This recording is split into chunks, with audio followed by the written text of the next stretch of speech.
Não podemos, claro, saber o que na verdade aconteceu, mas a segunda versão de Marcos, referente ao julgamento de Cristo, que concorda com a de Lucas, parece mais provável. Que o conselho se reuniu pela manhã e decidiu que o prisioneiro devia ser mantido preso e entregue a Pilatos para responder pelas acusações, que eram as acusações de sedição. O Evangelho de João, baseado em uma fonte independente da de Marcos, ofereceu outra descrição reconstruída que fornece uma interpretação plausível desses fatos.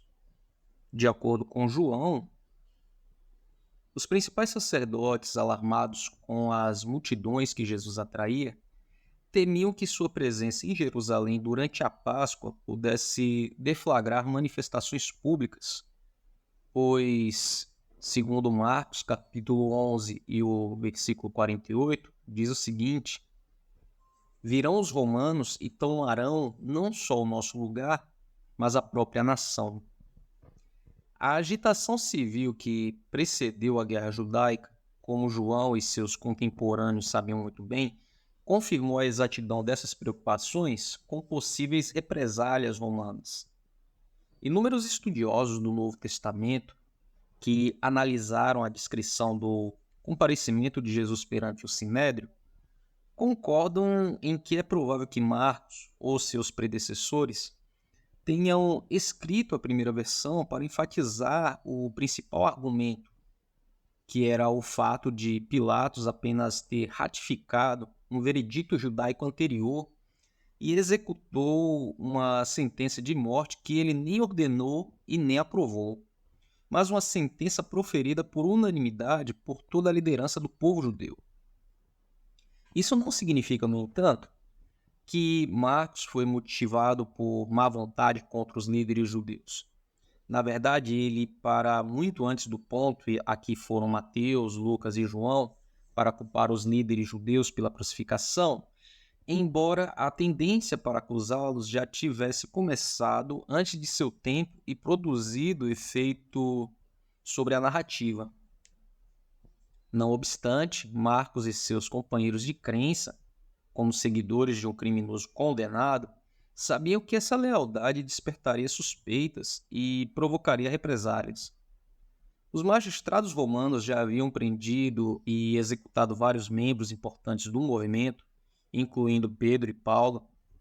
Não é de espantar, então, como diz um historiador, que ele quisesse enfatizar a culpabilidade da nação judaica pela morte de Jesus, em especial de seus líderes. A tendência de Marcos foi antes defensiva do que ofensiva. Estava interessado em evitar mencionar qualquer coisa que provocasse o antagonismo romano em relação ou mesmo a suspeita de isso haver aos ideais que ele representava. O evangelista, portanto, deu um jeito de ocultar o fato de que Jesus foi condenado e executado sob uma acusação de sedição. O relato de Marcos implica também uma motivação positiva importante.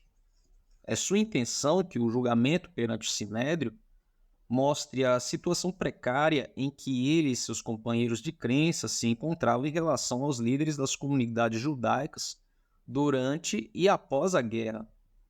Na descrição da coragem de Jesus diante de seus juízes, ele o oferece como modelo de como agir quando eles também forem submetidos a julgamento. Marcos reúne nessa versão uma história contrastante e simultânea à do principal discípulo de Jesus, que no caso seria o Pedro, que, tomado de pavor, negou Jesus, dando o exemplo de como não agir quando suspeita do inimigo.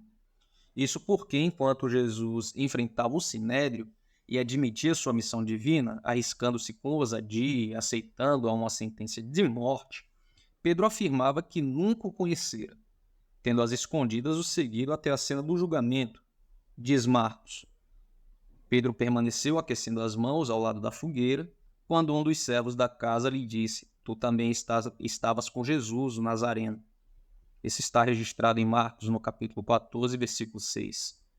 Porém, em resposta, Pedro negou: Não o conheço, nem compreendo o que dizes. 3 vezes, com crescente veemência, praguejando e jurando, e finalmente fugindo. Após reconhecer o que fizera, Pedro, caindo em si, desatou a chorar.